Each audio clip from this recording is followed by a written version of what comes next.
है कि हमने 2006 में ही जनता के दरबार में मुख्यमंत्री कार्यक्रम की शुरुआत करी थी और बड़े पैमाने पर लोगों का आना जाना होता था। उसी में धीरे धीरे हम लोगों ने एक व्यवस्था कर दी कि हर महीने में 3 सोमवार को तय किया उसको, और उसके लिए कितने विभाग अलग अलग दिन होंगे वो तय कर दिया, और उसके बाद वो निरंतर चलता रहा। यानी वो भी कुछ समय लगा, जब शुरू में लोग आने लगे, कभी भी किसी विभाग के कोई भी समस्या को लेकर के आ रहे थे तो उसको देखते हुए हम लोगों ने कहा, और वो सिलसिला चलता रहा। तो ये जब जो चल रहा था तो हम उसमें फिर एनालाइज करते थे कि आखिर कितने लोगों की शिकायतें आई और किनकी शिकायतें जेन्युइन हैं और कितने का समाधान हुआ। ये सब चीज़ को देखते हुए फिर इसी बीच मेरे मन में एक बात आ गई 15 में करीब कि क्यों नहीं हम लोग इसके लिए एक और कानून बना दें और लोगों के शिकायत के निवारण के लिए कानून बनाएं और उसकी एक व्यवस्था करें। तो वही कानून बनाया और फिर लोक शिकायत निवारण अधिकार, ये तो इसको करके लोगों को और उसके लिए फिर व्यवस्था करवाया हम लोगों। और जब 16 में इसको लागू किया तो हम हर जगह जाते थे, हम अपनी यात्रा में तो उसको देखते थे और उससे काफ़ी लगता था कि किस प्रकार के लोग सबसे ज़्यादा आते हैं, कौन कौन सी समस्या। तो जो हम लोगों ने शुरू किया था ना जनता के दरबार में मुख्यमंत्री, तो उसी का जो अनुभव होता था उसके आधार पर कई और भी नियम बनाए।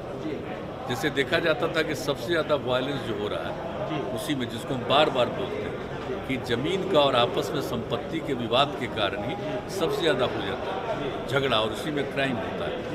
और ज़मीन का जो विवाद होता था उसको लेकर के कई प्रकार की समस्याएं रहती थी, तो उसके समाधान का भी प्रयास किया। और फिर नया जानते ही हैं आप लोग कि नया सर्वे का भी उसके बारे में भी तय किया, जो चल ही रहा है अभी।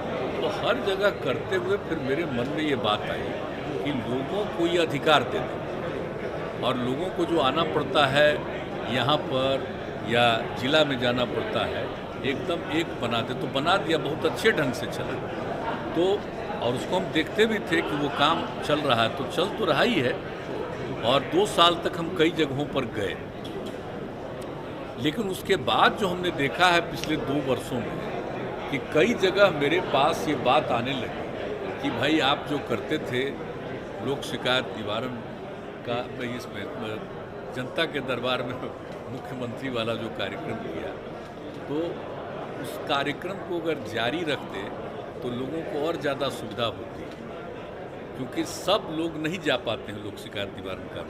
तो धीरे धीरे ये बात मेरे मन में आई और लगा कि ठीक है, अब तो किया है हमने, अब अगली बार फिर मौका मिलेगा तो शुरू कर देंगे।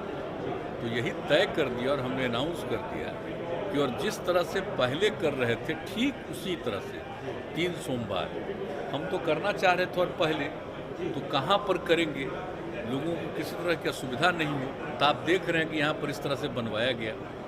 तो ये पूरा का पूरा हम लोगों का अप्रैल में लगभग तैयार हो जा रहा था, और उस समय हम देख रहे थे बार बार आते हुए। तो हमने तय कर लिया था कि इसको मई महीना से हम शुरू करें, लेकिन आप जानते हैं कि अप्रैल में ही फिर से दोबारा दौर आ गया कोरोना का, तो उसके चलते संभव नहीं था, हम लोग उसमें लग गए।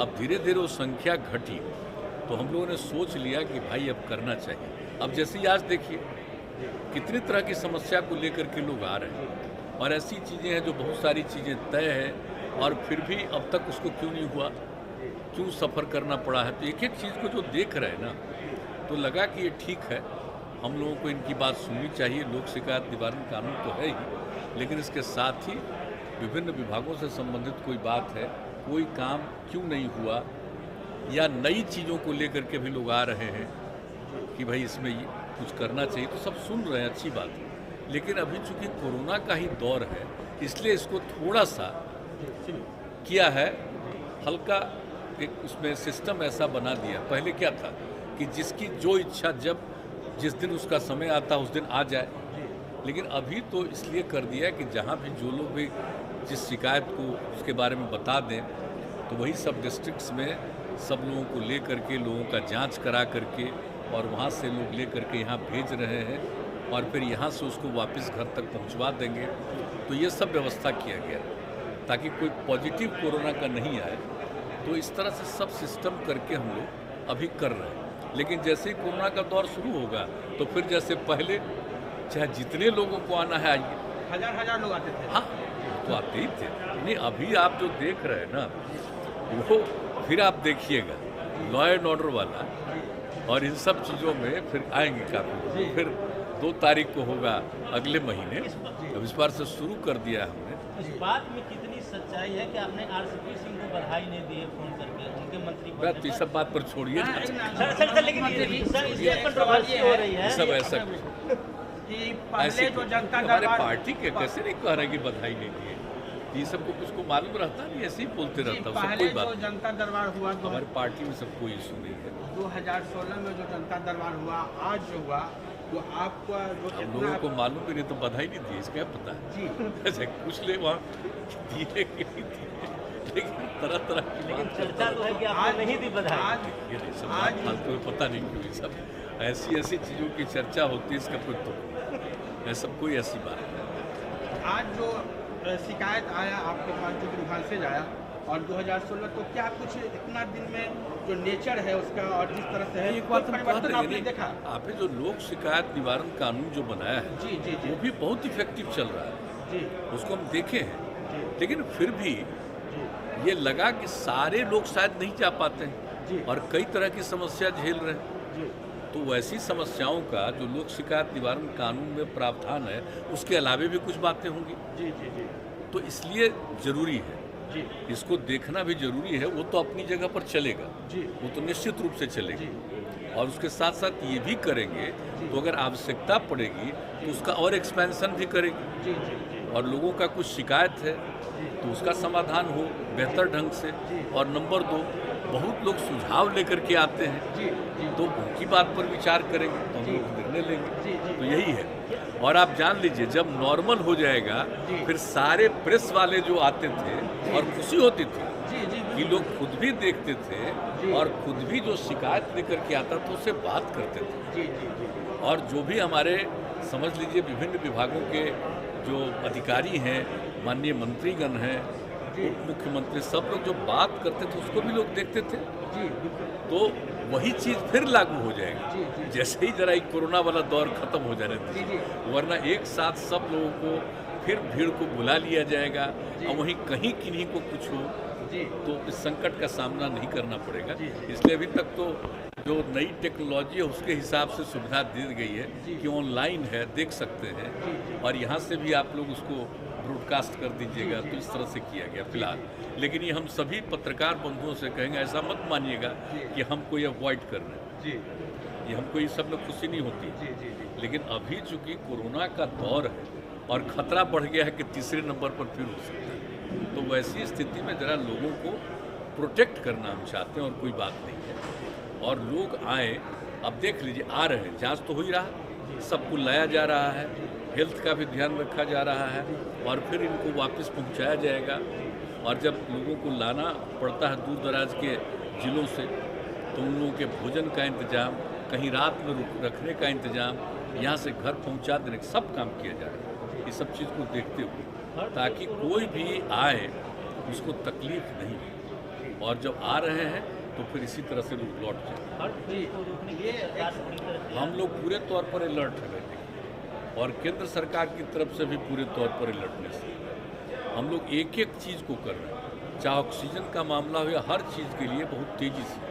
और दूसरी बात है कि सारे लोग तैयार रहें, ट्रीटमेंट के लिए जो भी अस्पताल से लेकर के जो करना पड़ेगा वो एक एक चीज़ के लिए पूरी की पूरी तैयारी है, सब कॉन्शस हैं। और ये जान लीजिए कि हम लोगों के हेल्थ डिपार्टमेंट के द्वारा जितना मजबूती के साथ काम किया जा रहा है, और उसके साथ साथ चाहे जिला प्रशासन हो या अन्य लोग जो इसके साथ इंगेज रहते हैं, एक एक चीज़ का ध्यान रखते हैं। और नियमित तौर पर हम लोग बार बार मीटिंग करते हैं, हर जगह की खबर लेते हैं, और फिर सब अधिकारी एक एक चीज़ की जानकारी लेकर के हम लोगों को भी बताते हैं। हम लोग भी कभी कभी मीटिंग करते हैं, और अलर्टनेस रखा जा रहा है कि भाई कौन जानता है कि कब हो जाए।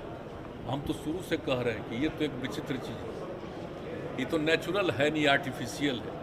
नहीं तो कभी देखें इस तरह से कभी कोई बीमारी होती है। ये तो जिस रूप से हो रहा है, पहला बार से दूसरा दौर और ज़्यादा खतरनाक, अब तीसरा दौर क्या होगा। अलर्ट तो किया गया है ताकि लोगों तो सबके लिए हम लोग पूरे तौर पर अलर्ट हैं और सजग हैं, देख रहे हैं। तो आप क्या ये महसूस करते हैं कि भारत में ये समय आ गया है कि राष्ट्रीय स्तर पर जनसंख्या नियंत्रण के लिए एक ठोस कानून बनाया जाए, या सिर्फ अवेयरनेस से ही काम चलाया जाए? आपका क्या विचार है? एक बात हम आपको बहुत साफ साफ कहें, जो राज्य जो करना चाहे अपना करे, लेकिन हमारा बहुत साफ साफ ओपिनियन, जनसंख्या नियंत्रण के लिए अगर आप सिर्फ कानून बना करके कोई उसका उपाय करेंगे, ये सभी ठीक से संभव नहीं है। जी आप जरा चाइना का पता कर लीजिए, जी 1 से 2 किया, अब 2 के बाद भी क्या हो रहा है। तो आप देख लीजिए स्थिति, कहीं भी किसी देश का हालचाल देख लीजिए। जी ये सबसे बड़ी चीज़ है कि जब महिलाएं पूरे तौर पर पढ़ी रहेंगी तो इतनी जागृति आती है, इतना कॉन्शसनेस होता है कि अपने आप प्रजनन दर घटेगा। और आप तो जान रहे हैं शुरू से हम लोग इसके लिए काम कर रहे थे, और उसी में जो आपने कहा, जो इसका जो इतना ज़्यादा इस पर रिसर्च हुआ, सर्वे किया गया, देखा गया, और देखा गया कि जब पति पत्नी में पत्नी मैट्रिक पास है तो देश भर का एवरेज प्रजनन दर 2 था, और बिहार में भी वही किया गया, तो पता चला 2 ही है। लेकिन अगर +2 तक पढ़ी हुई है, इंटर पास है, तो देश का उस समय आया 1.7 और बिहार का आया 1.6।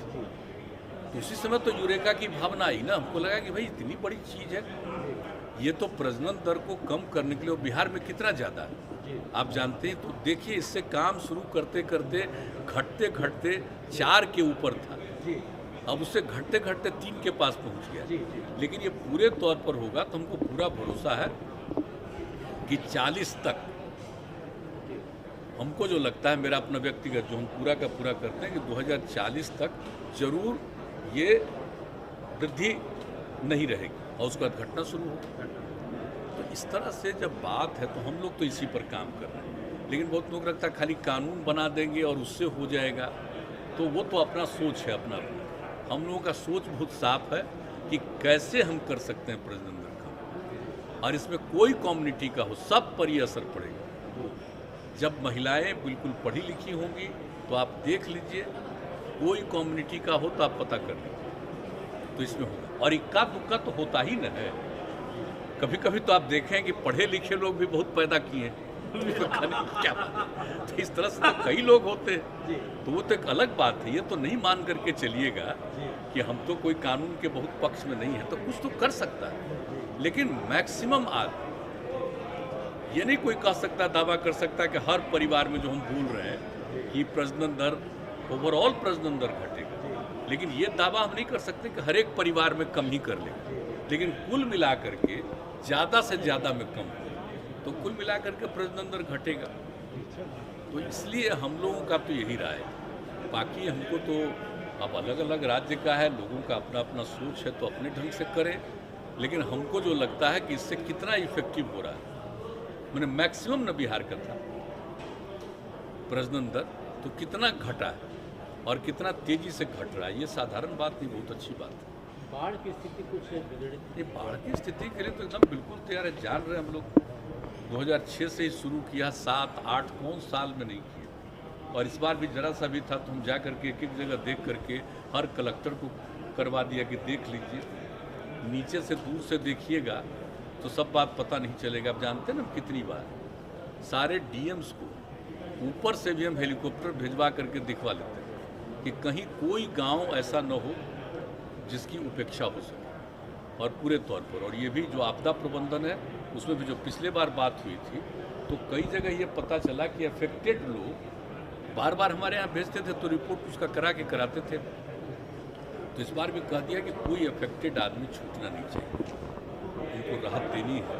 तो इसलिए ये सब हो रहा है, एकदम कॉन्शियस है, पूरे तौर पर देखा जाता है, इसलिए हर तरह की सहायता दी जाए। एक अंतिम सवाल मुख्यमंत्री जी, दिल्ली हाईकोर्ट का हाल में ये ऑब्जर्वेशन है कि देश में अब समय आ गया है कि कॉमन सिविल कोड होना चाहिए, और सुप्रीम कोर्ट लगातार 1985 से कई बार यह कह चुका है, सुप्रीम कोर्ट की